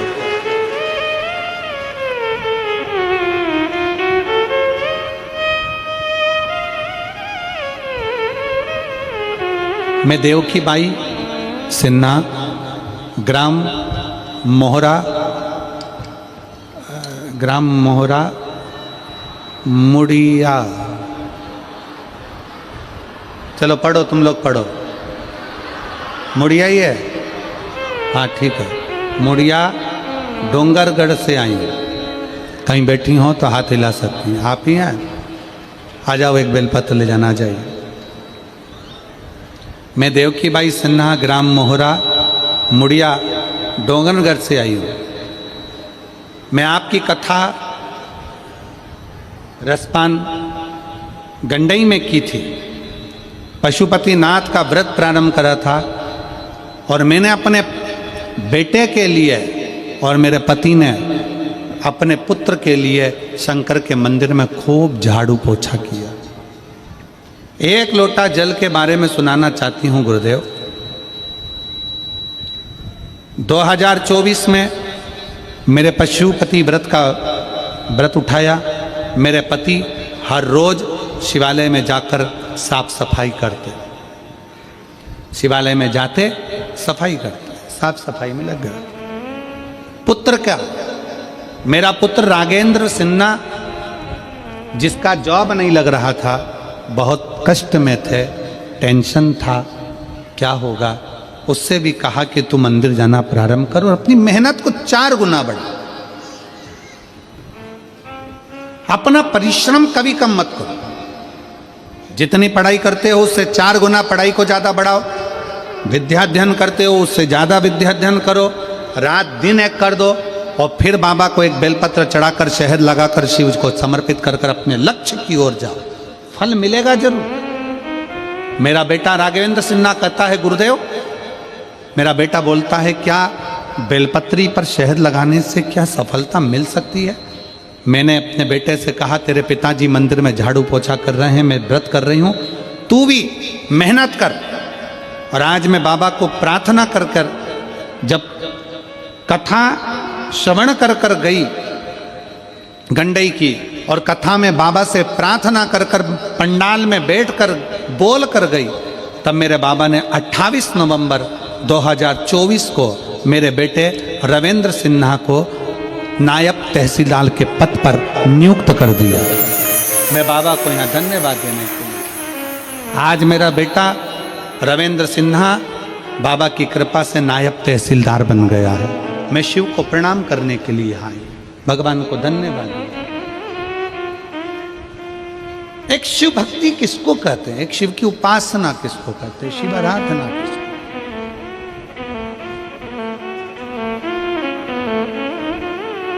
यहाँ पर एक भाई ऐसे बैठे हैं जिनको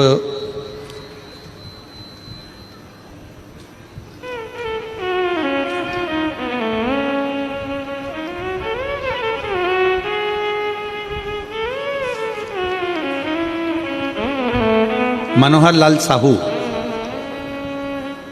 मैं बागद्वार जिला राजनांदगांव छत्तीसगढ़ का निवासी हैं। कहीं बैठे हों तो हाथ हिला सकते हैं, आप ही हैं। श्री शिवाय नमस्तुभ्यं। आ जाओ, एक बेलपत्र ले जाना, आ जाइए। मेरा मोबाइल नंबर यह है। मेरी आयु 60 वर्ष है।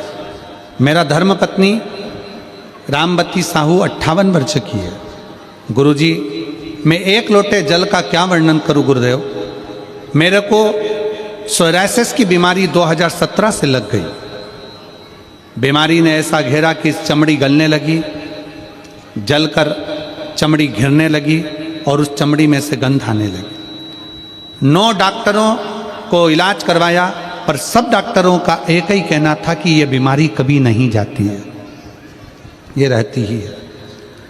मैंने टीवी पर अचानक चालू करी, आस्था चैनल पर कथा सुन रहा, आपकी कथा, पहली कथा हाले कोसा में सुनी। बाबा से विनय करा, मंदिर जाना प्रारंभ करा, शिव जी पर जल चढ़ाना, पोछा लगाना।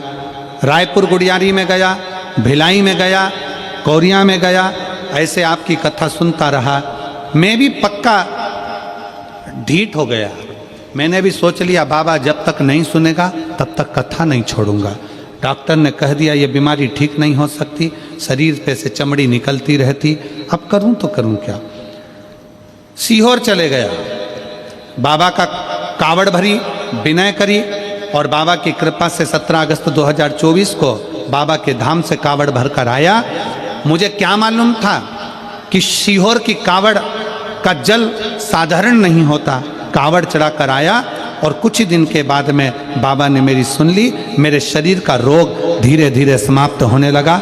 डॉक्टर भी आश्चर्य में हैं कि ये सोरायसिस की बीमारी तो कभी जाती नहीं है, पर ये कैसे ठीक हो सकती है। आज मेरा पूरा शरीर ठीक हो चला, 80% मेरे शरीर से रोग समाप्त हो गया। और बाबा को मैं 20 किलोमीटर पैदल चलकर यहाँ बाबा को प्रणाम करने के लिए आया। 20 किलोमीटर पैदल चलकर आया। एक पत्र में एक बहन ने लिखा है,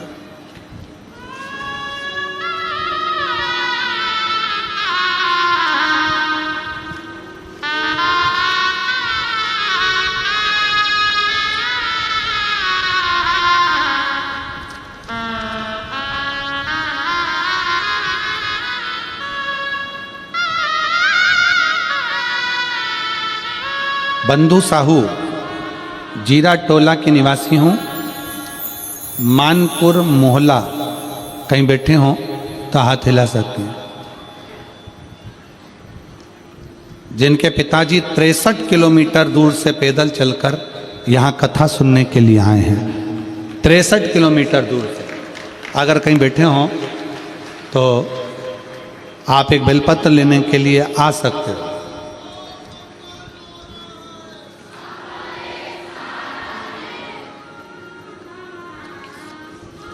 शिव तत्व आ जाइए, शिव औघड़ी है, शंकर औघड़ी।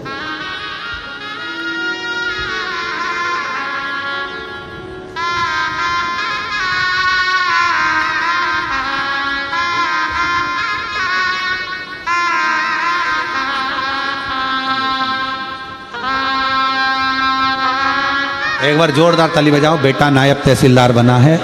शिव कृपा, बाबा उवड़दानी की करुणा, उनकी उदारता, शिव की भक्ति, शिव तत्व है। आपका विश्वास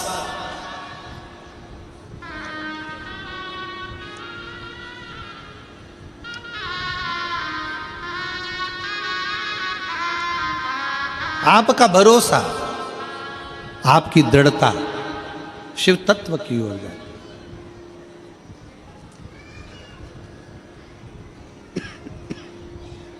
क्या देगा, कैसे देगा मेरा उघड़नाथ, मेरा शंभु। नेद्रु ऋषि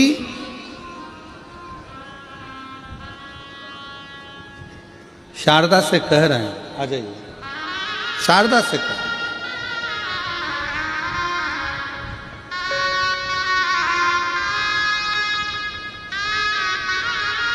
नेद्रु ऋषि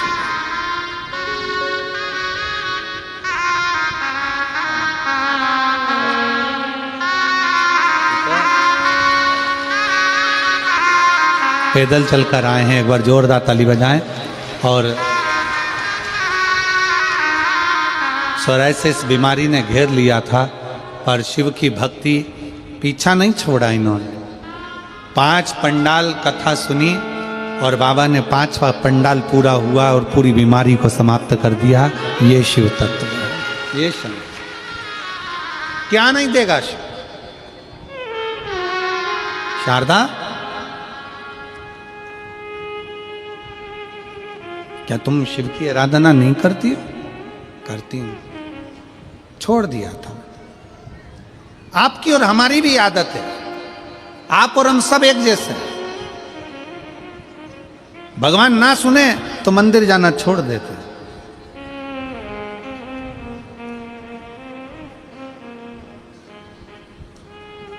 भगवान ना सुने तो हम देवालय शिवालय जाना छोड़ देते, पर ना, जाते रहो।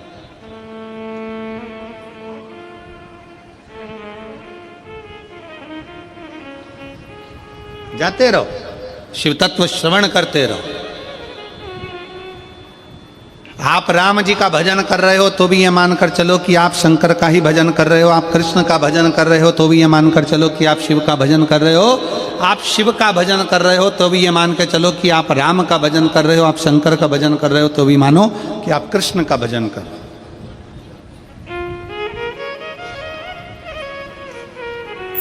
अब ये कथा हमारे चिरंजीवी श्री शिवम जी मिश्रा जी की 7 जनवरी से 13 जनवरी तक भतीजे की कथा। स्थान है देउल गांव राजा, जिला बुल्ढाना। बुल्ढाना क्षेत्र में देउल गांव राजा एक ग्रामीण खेड़ा है, क्षेत्र है, जहाँ पर श्रावणी लांस में 1 बजे से 4 बजे तक हरिहर शिव श्रीमद् भागवत कथा का वहाँ पर आयोजन है। 1 बजे से 4 बजे तक मैं देउल गांव राजा के सभी श्रोता भाई बहनों से निवेदन करूँगा कि वहाँ पहुँचकर श्रावणी लांस में, जो कि जालना चीखली बाईपास रोड पर है, उस पर कथा अवश्य श्रवण करें, जो कि 7 जनवरी से 13 जनवरी तक चालू हो रही है। शिव तत्व को क्यों ना सुने? राम ही कृष्ण, राम ही शिव है, कृष्ण ही शिव है, और शिव ही राम है, और शिव ही कृष्ण है। शिव ही कृष्ण।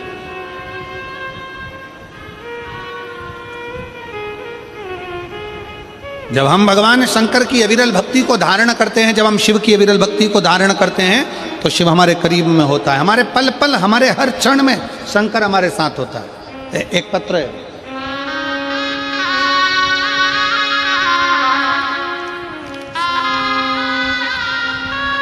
मैं राजकुमारी साहू, बिलासपुर, जिला बिलासपुर, छत्तीसगढ़ की निवासी हूँ। कहीं बैठी हो तो हाथ हिला सकती है।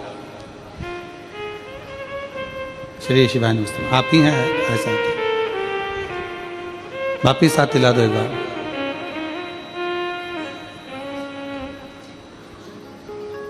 थोड़ी सी विडंबना 2020 में आ गई थी गुरुदेव,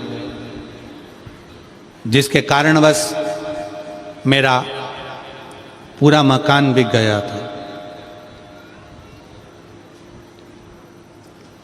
और फिर निवेदन है, जीवन में सुख और दुख चलते हैं। आइए बेलपत्र ले चलते हैं। पूरा मकान बिक गया, संघर्ष की जिंदगी चालू हो गई। पर भोलेनाथ को जो मंजूर हो ये जानकर 1 लोटा जल शिव जी को चढ़ाना प्रारंभ करा। शिव को चढ़ा, और भगवान शंकर को जब जल चढ़ाना प्रारंभ करा, बाबा भोलेनाथ ने ऐसी कृपा कर दी गुरुदेव, ऐसी करुणा करी कि 2020 में मकान बिका, और 2021 में बाबा ने फिर पुनः वापिस हमको लाकर खड़ा कर दिया, और वापिस अपनी जगह पर लाकर खड़ा करा। मैं बाबा को यहाँ प्रणाम करने के लिए आया। गुरुदेव, एक गठान शरीर में हो गई थी। एक बार गठान निकाल गई, फिर दूसरी बार हो गई। बॉम्बे हॉस्पिटल और दुर्ग में 3 बार भर्ती हुई, पर वो बार बार गठान ऑपरेशन के लिए डॉक्टर कहते थे। 2024 में भगवान शंकर के धाम कुबेरेश्वर धाम गई, वहाँ का रुद्राक्ष लाई, उस रुद्राक्ष का जल पीना, कंकर शंकर की पूजन प्रारंभ करी।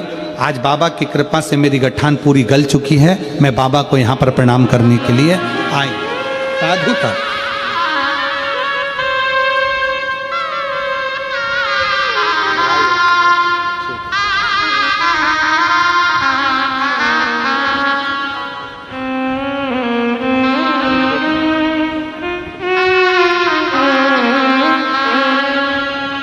शिव तत्व, भगवान शंकर की करुणा, भगवान शंकर की उदारता, शिव तत्व इसी को कहते हैं। आपकी अविरल भक्ति, आपका विश्वास। शारदा तुम एक काम करो, शिव की आराधना करो। क्या करूं मैं? क्या कर सकती हूं मैं? क्या करूं मैं? शिव की आराधना। और कर्पूर घोरम करुणावतारम संसार सारम भुजगेन्द्र सदा हृदयारविंदे भवं। शिव की आराधना करो। वो साधारण शंकर, सहज शंकर, भोले शंकर, शिव शंकर अपने भक्त को कभी खाली नहीं देते। जाओ वापिस शिव की शरणागति जाओ, वापिस शंकर के द्वार जाओ। 9 महीना गर्भ में बच्चा रहता है, 9 महीने बाद स्वस्थ होता है। एक बीज पृथ्वी में जाता है तो उसको भी उगने में समय लग जाता है। तुम भगवान शंकर की आराधना में से डूब जाना कि समय का भान ना हो। एक ना एक दिन शंकर तुम्हारी झोली खुशियों से भर ही देगा, ये निश्चित। जाओ करो भजन।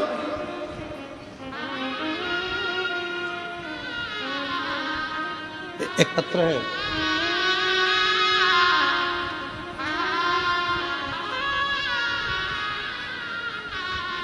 राधिका साहू, पति मनोज साहू। मेरे पुत्र का नाम है राहुल साहू, 3 वर्ष का है। कहीं बैठे हो तो हाथ हिला। 3 वर्ष का। राधिका साहू, पति मनोज साहू। मेरा बेटा 3 वर्ष का है, राहुल साहू 3 साल का। बच्चा आया है बेटा? कहाँ है बेटा? आया है? हाथ हिलाओ। आ जाओ, बच्चे को लेके आ जाओ, आ जाओ। बेलपत्री 3 वर्ष का। मेरे बेटे को जोर से सीने में दर्द हुआ, तब हम उसको राजनंदगांव हॉस्पिटल में ले गए। पत्र को आप लोग एलईडी पर पढ़ सकते हो। वहां सोनोग्राफी करवाए तो उसके दिल में 20 mm का छेद था। कितने mm का छेद है?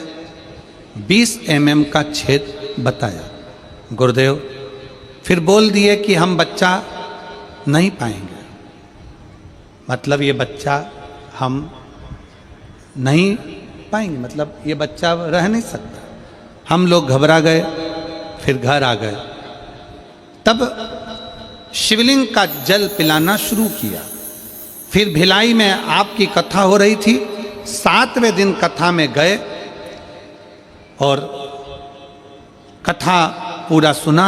उसके बाद वहाँ की मिट्टी मेरे बेटे के छाती में लगाई, बाबा से प्रार्थना करी, कार्यकर्ताओं से बोला एक बेलपत्री हमको लाकर दे दो। कार्यकर्ता ने एक बेलपत्र लाकर दी, बेटे को उसी पंडाल में खिलाई। गुरुदेव उसके बाद फिर भिलाई के डॉक्टर के पास गए तो फिर से सोनोग्राफी कराई तो रिपोर्ट नॉर्मल आई और छेद नहीं था। हम बाबा को यहाँ धन्यवाद देने के लिए आए हैं। ये शिव तत्व है। आज मेरा बेटा पूर्ण तरह से ठीक हो गया गुरुदेव। मेरे 3 साल के बेटे को लेकर मैं बाबा को प्रणाम करने के लिए आई और लुटा दिया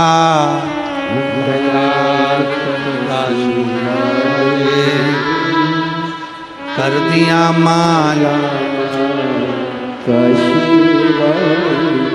आप सबसे निवेदन है, जो जैसी भावना।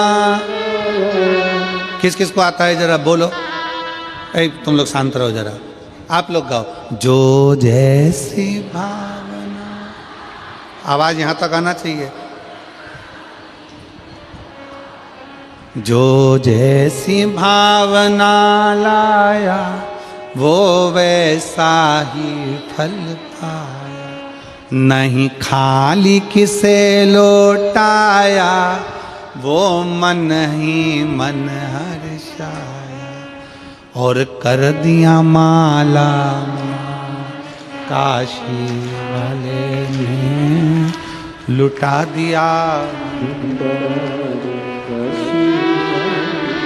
लोग कहते हैं शिव महापुराण के पंडाल में क्या मिलता है, यह पत्र ले जाओ और इस बहन से पूछो जिसको डॉक्टर ने कह दिया हो कि हृदय में 20 mm का छेद है, ये बच्चा ठीक नहीं। और जो पूरा आस और विश्वास लेकर कथा में पहुंच गई हो, एक दिन पंडाल में बैठकर सुन रही हो, पंडाल में।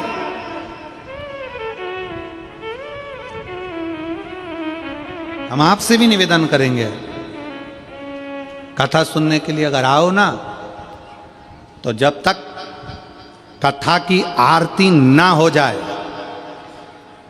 तब तक कथा का स्थान छोड़ो ना।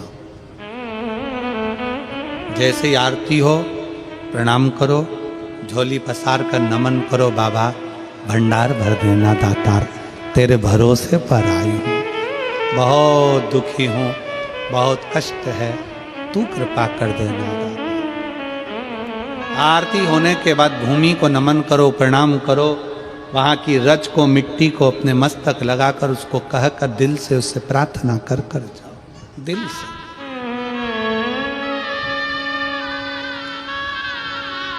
लाखों शिव भक्त एक साथ बैठकर जब श्री शिवाय नमस्तुभ्यम कहते हैं, उनके पाँव की रज जब यहाँ गिरती है, वो मिट्टी साधारण नहीं होती, वो भगवान की कृपा आनंद सुख दे, सहज नहीं है।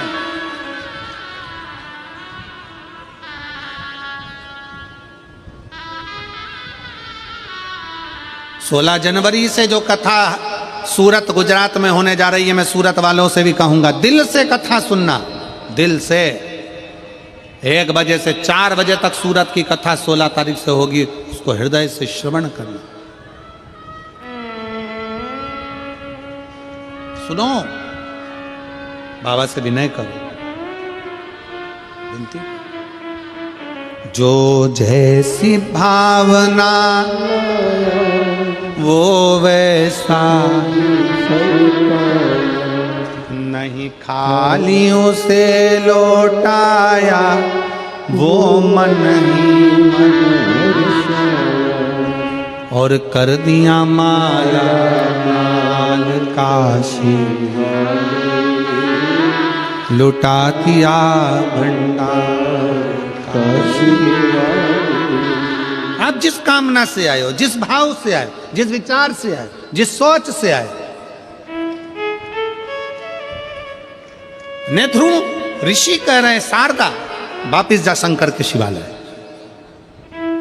वापिस शंकर के शिवालय जा। और ये मत सोचना कि 1 महीने जाना है, 2 महीने जाना, 3 महीने जाना, 4 महीने जाना, 6 महीने जाना, 8 महीने जाना, जाती रहे, शिव के दरवाजे जाते रहो। आपसे भी निवेदन है, ये मत सोचना कि शिव महापुराण की कथा में 1 बार, 2 बार, 3 बार, 5 बार, 7 बार, ना ना, जाते रहो। तेरे मंदिर में आना मेरा काम है और मेरी बिगड़ी बनाना तेरा काम है, मैं आते रहूं, उसकी चौखट पर जाते रहो।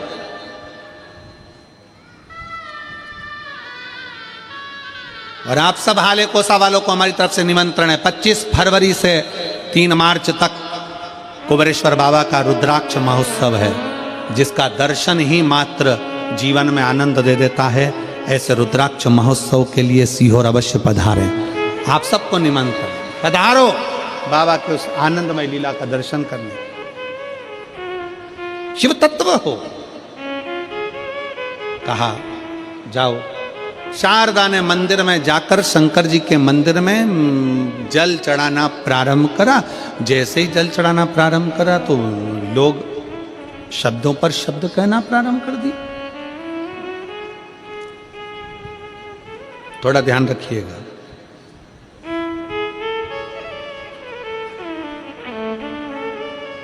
आप मंदिर जाना चालू कर दो, लोग तुमको ताना देना चालू कर देंगे। ये चल दी सती सावित्री, ये चल दिया शंकर जी को चेला, ये चल दिए सियोर वाला महाराज जी का चेला, लोग ताना देना चालू कर दिए। घबराना नहीं, टेंशन मत लेना, घबराना नहीं, टेंशन नहीं लेना। दुनिया ताने देती है ना, देने दो। ताना देने के बाद भोलेनाथ जो कृपा करते हैं ना, उसका फल ही दूसरा होता है, उसका फल ही दूसरा।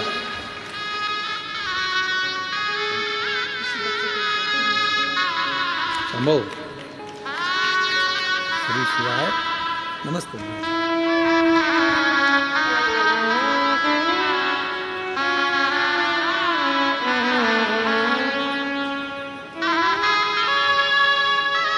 तीन साल का बाबू है, हृदय में 20 mm का छेद हो गया था। कथा के पंडाल में जाकर कथा श्रवण करी, बाबा से विनय करा, भिलाई में जाकर वापस जांच कराई, रिपोर्ट नॉर्मल आ गई, छेद नहीं निकला। ये शिव तत्व। हर हर महादेव। हेलो शंभू, लो।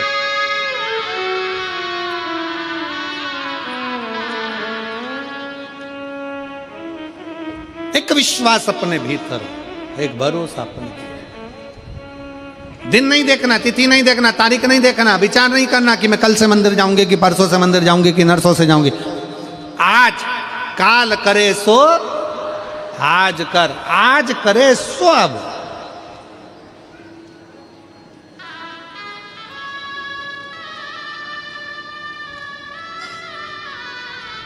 रोज जाओ शिव जी के लिए, प्रतिदिन।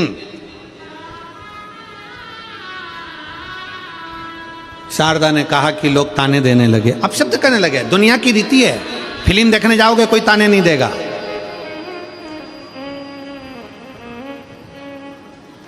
दुनिया की रीति है। फिल्म देखने जाओ कोई ताने नहीं देगा, दारू पीने जाओ कोई ताने नहीं देगा, गंदे काम करोगे कोई ताना नहीं देगा, क्योंकि दुनिया के लोग चाहते हैं कि तुम नशे में मिलो, दुनिया के लोग चाहते हैं कि तुम्हारा घर बेकार हो जाए, दुनिया के लोग चाहते हैं कि तुम बर्बाद हो जाओ। पर एक एक पुरुष को, एक एक बच्चे को, एक एक भाई को अपने दिल में बिठाना पड़ेगा, दिमाग में बिठाना पड़ेगा कि नशा मैं कर रहा हूं, पर मेरा पूरा परिवार, मेरी पत्नी, मेरे बच्चे, मेरा घर बर्बाद होते चले जा रहा है। अपने अंदर संकल्प करना पड़ेगा कि मुझे नशा आज से छोड़ना है, ये संकल्प होना चाहिए।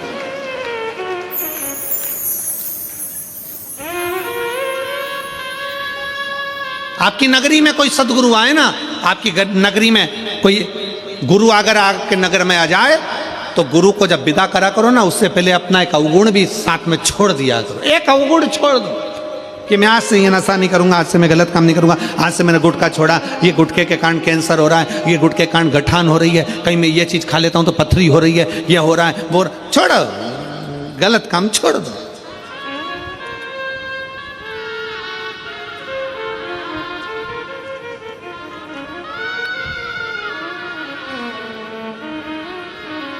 आप गलत काम कर रहे हो ना, कोई आपको रोकने वाला नहीं है। वाह वाह, बहुत बढ़िया, करे जा। क्योंकि दुनिया चाहती है कि तुम बर्बाद हो जाओ, दुनिया चाहती है कि तुम नष्ट हो जाओ। रोती रोती शारदा ने ध्रुव ऋषि के पास वापिस आ गई। गुरुदेव, मैंने मंदिर जाना चालू करा, शिव की पूजन करना चालू करी, शंकर की आराधना करना चालू करी, और लोग ताना देने लगे, अपशब्द करने लगे, आड़ा टेढ़ा करने लगे। मेरे को लोग, मैं विधवा हूं, बेधव्य हूं, लोग ताना देते हैं, अपशब्द करते हैं, आड़ा टेढ़ा करते हैं।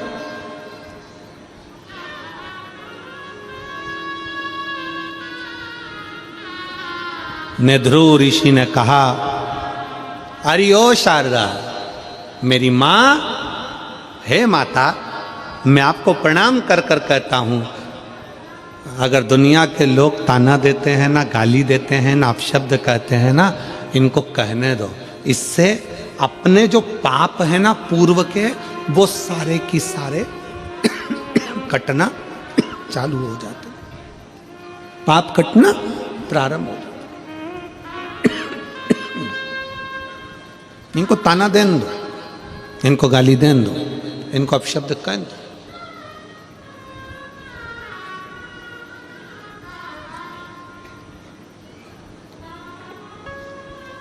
कई लोग कहते हैं गुरुजी हमारे रिश्तेदार हमको बहुत गाली देते हैं, हमको अपशब्द कहते हैं। हमने कहा भगवान की कृपा है तुमको गाली पड़ रही है, ये करुणा है, दया है, पढ़ने दो। आग लगे बस्ती में जम के बोलो जरा, अपन रहो मस्ती में, क्या किसको रोइए, चादर तान के सोइए, कोई गाली बके बकने दो।